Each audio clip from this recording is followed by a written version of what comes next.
రైళ్ల కింద బడి నిరుడు ఒక్క ఏడాదే దేశంలో 8,700 మంది చచ్చిపోయినారు. రైలు పట్టాల కింద బడి చచ్చిపోయినారు. ఆత్మహత్యలు చేసుకున్న వాళ్ళు కాదు, ప్రమాదవశాత్తు చనిపోయిన వాళ్ళు. ఒక్క ఏడాది ప్రమాదవశాత్తు అన్ని వేల మంది ఎట్లా చచ్చిపోతారు? 8,700 మంది చచ్చిపోతారా? ఇది ఎప్పుడు జరిగింది. ఇంతమంది ఎప్పుడు చనిపోరు. కరోనా వల్ల ఇది జరిగింది. కరోనా వల్ల ఎందుకు జరిగిందంటే దేశంలో 14 కోట్ల మంది వలస కూలీలు ఉన్నారు. వాళ్ళ ఊరు వదిలిపెట్టి, తల్లిదండ్రులను వదిలిపెట్టి, కన్న తల్లిని వదిలిపెట్టి, ఉన్న ఊరును వదిలిపెట్టి పొట్ట తెరుపుల కోసం దేశాలు, పట్టణాలు, పరదేశం వలసపోతుంటారు. అట్లా వలసపోయే వాళ్ళు దేశంలో 14 కోట్ల మంది ఉన్నారు. మొన్న నిరుడు జనవరిలో లాక్డౌన్ విధించిన తర్వాత చాలామంది కూలీలకు పని పోయింది, బతుకు పోయింది, బతుకు తెరువు పోయింది, తిండి పోయింది, హోటళ్ళు కూడా లేవు, పని లేకుండా తర్వాత ఇక్కడ ఉంటే చచ్చిపోతామేమనే భయమైంది. ఈ హైదరాబాద్లో ఉన్న, బాంబేలో ఉన్న, ఢిల్లీలో ఉన్న, కలకత్తాలో ఉన్న పట్టణాల్లో ఉంటే కరోనా విజృంభిస్తున్నది. ఊళ్ళల్లో లేదు, అడవిలో లేదు. ఇక్కడ మనకు రోగం వస్తుందేమో, పని లేదాయే, బతుకు లేదాయే, బతుకు తెరువు లేదాయే. బతుకంటే ఊర్లో అమ్మ నాయన మధ్యన ఉంటే, సొంత ఊరిలో ఉంటే అది బతుకు తెరువు.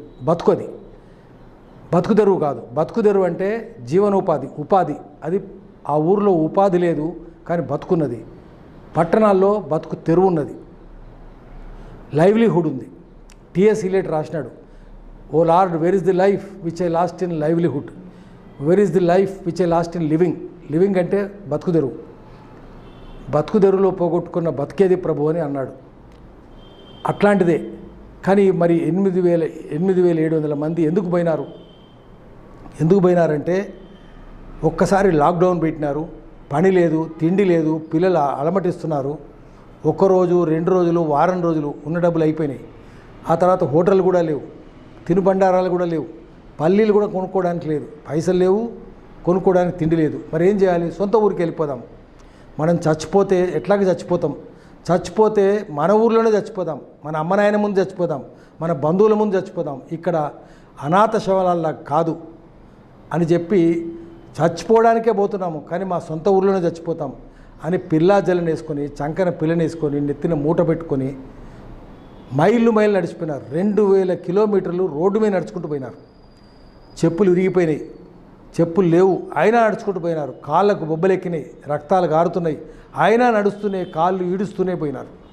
ఎంతమంది పోయినారు? మనం బాల్కొండ దగ్గర చూసినాం. కొంతమంది టీచర్లు, రైతులు కలిసి తిండి పెట్టినారు, వాళ్ళకు రోజు వంట చేసి పెట్టినారు బాల్కొండ దగ్గర. అట్లా తెలంగాణలో జరిగింది. కానీ చాలా చోట్ల ఎందుకు పోయినారు రైళ్ళ మీద అంటే, రోడ్డు మీద పోతే పోలీసులు రానియట్లేదు, లాక్డౌన్ అంటున్నారు, రోడ్డు మీద కనిపించొద్దు అంటున్నారు, కొడుతున్నారు, పట్టుకుంటున్నారు, జుర్మానాలు అంటున్నారు, పోలీస్ స్టేషన్ అంటున్నారు. వీళ్ళని ఎట్లా తప్పించుకోవాలి పోలీసుల్ని?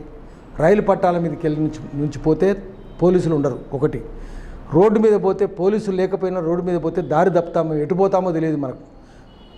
ఒక ఊరికి పోవాల్సింది ఇంకో ఊరికి పోతాం. మనము జార్ఖండ్కు పోవాల్సింది తమిళనాడుకు పోతామేమో అని భయపడ్డారు. అట్లా జరిగిన దారి తప్పిన సంఘటనలు కూడా ఉన్నాయి. రైలు పట్టాలు అయితే దారి తప్పం. రెండవది, పోలీసులు ఉండరు. రోడ్డు కన్నా కూడా రైలు దగ్గరి మార్గం అనుకొని పోయినారు. రైళ్ళ మీద పోయినారు. హఠాత్తుగా రైలు మొదలైనాయి. రైలు చూసుకోలేదు, వెనక నుంచి గూడ్స్ బండి వస్తుందనో ప్యాసింజర్ బండి వస్తుందనో తెలియదు వాళ్ళకు. హఠాత్తుగా వచ్చింది. పిల్లా జిల్లాను ఎత్తుకొని పరిగెత్తలేకపోయినారు, బరువును తీసుకొని పరిగెత్తలేకపోయినారు. పరిగెత్తబోతూ రైలు పట్టాల కింద పడ్డారు. ఒక ట్రాక్ నుంచి వస్తుంటే ఇంకో ట్రాక్ అనుకొని రైలు రాని ట్రాక్ నుంచి రైలు వచ్చే ట్రాక్ మీదకి పోయినారు. అట్లా చచ్చిపోయినారు. అట్లా మొత్తం 8,700 మంది చచ్చిపోయినారు. 14 కోట్ల వలస కూలిన దేశంలో 1,500,000 మంది నడక మొదలుపెట్టినారు. 1,500,000 మంది, దాదాపు 10% కూలీలు కాలినడకన పోయినారని చెప్తున్నారు. వాళ్ళ ఊర్లోకి వెళ్ళిపోయినారు. మనం కందిలో చూసినాం. కందిలో ఐఐటీలో అక్కడ కూలీలు, ఐఐటీ కడుతున్న కూలీలు, మేము వెళ్ళిపోతామని ఆందోళన చేస్తే తర్వాత వాళ్ళు రూముల్లో బంధించినారని చెప్పి తలుపులు బగలగొట్టుకొని ఈ రూముల్లో ఉండలేం, ఎండకు ఆగలేమని చెప్పి ఆందోళన చేసి పోలీస్ స్టేషన్ దగ్గరికి వెళ్ళి, రోడ్డు మీదకి వెళ్ళి, కలెక్టర్ దగ్గరికి వెళ్ళి మొరపెట్టుకుంటే అప్పుడు ప్రత్యేక రైలు నడిపినారు. కందిలో, సంగారెడ్డి దగ్గర కందిలో చూసినాం ఐఐటీ కట్టే లేబర్. అట్లా దేశమంతా పోయినారు, ఇట్లా చచ్చిపోయినారు. ఈ సంఘటనను ఒకరు ఆర్టీఐ కింద అడిగినారు రైల్వే శాఖను. సమాచార హక్కు చట్టం కింద ఒక దరఖాస్తు పెట్టుకున్నారు, ఎన్ని వేల మంది రైలు పట్టాల కింద పడి చనిపోయినారు అని. రైల్వే శాఖ చెప్పింది, అధికారికంగా చెప్పింది 8700 మంది రైళ్ల కింద పడి చనిపోయినారని అధికారికంగా ధృవీకరించింది. దాన్ని కొన్ని వార్తా సంస్థలు ఈరోజు రాసినాయి. అందుకనే ఎంత కష్టమైన పని. శ్రీశ్రీ ఎప్పుడో చెప్పినాడు, మేము పుట్టకముందు చెప్పినాడు ఆయన కవిత్వంలో. బాటసారి అనేది కవితలో రాసినాడు, కూలి కోసం కూటి కోసం పట్టణంలో బతుకుదామని బయలుదేరిన బాటసారికి ఎంత కష్టం ఎంత కష్టం అని రాసినాడు. నిజమే, కష్టమే కాదు, ఎంత కష్టం ఎంత కష్టం, ఎంత నష్టం ఎంత నష్టం, ముద నష్టం ప్రాణ నష్టం అని కూడా రాస్తే బాగుండేది. ఇప్పుడైతే ఆయన రాసి ఉండేవాడు. ఇంత ఘోరంగా సమాజం ఉన్నప్పుడు పత్రికలు రాయవు, రాజకీయ నాయకులు మాట్లాడరు, ఎవ్వరు దీని గురించి నోరిప్పరు. కానీ సభ్య సమాజం మాత్రం పట్టించుకుంటుంది. ఇంకా మానవత్వం ఉన్న వాళ్ళు అనేక మంది ఉన్నారని మామూలు పేదలు రుజువు చేస్తున్నారు, మళ్ళా రుజువు చేస్తున్నారు. ఈ సమయంలో గుర్తు చేసుకోవాల్సింది ఇలియట్ను. Where is the life which he's lost in living అన్నాడు. ఇప్పుడు లైఫ్ పోయింది, లివింగ్ పోయింది. 8700 మందిది లైఫ్ పోయింది, లివింగ్ పోయింది, బతుకు పోయింది, బతుకు తెరువు పోయింది. ఇది ఆర్థిక వ్యవస్థను పునరుద్ధరించకపోతే, ఉత్పత్తి ఆర్థిక వ్యవస్థను పటిష్టం చేయకపోతే, గ్రామీణ వ్యవస్థను పునరుజ్జీవనం చేయించకపోతే ఇట్లా మనము పట్టణాలకు వలస రావాల్సిన పరిస్థితి ఉంటుంది. ప్రజలు వలస వస్తూనే ఉంటారు. గ్రామీణ ఆర్థిక వ్యవస్థను విచ్ఛిన్నం చేసి పట్టణీకరణ పెంచుతున్నారు. అర్బనైజేషన్ అంటేనే, పట్టణీకరణ అంటేనే గ్రామాలను నాశనం చేయడం. తిరిగే వ్యవస్థను అంటే రెంట్ సీకింగ్ వ్యవస్థను పరిపుష్టం చేయడం, గ్రామీణ వ్యవస్థను నాశనం చేయడం. ఈ చనిపోయిన 8700 మంది ఛీ తూ అని పాలకుల మీద దుమ్మెత్తిపోస్తూ ఉమ్ముతూ ప్రాణాలు వదిలినారు.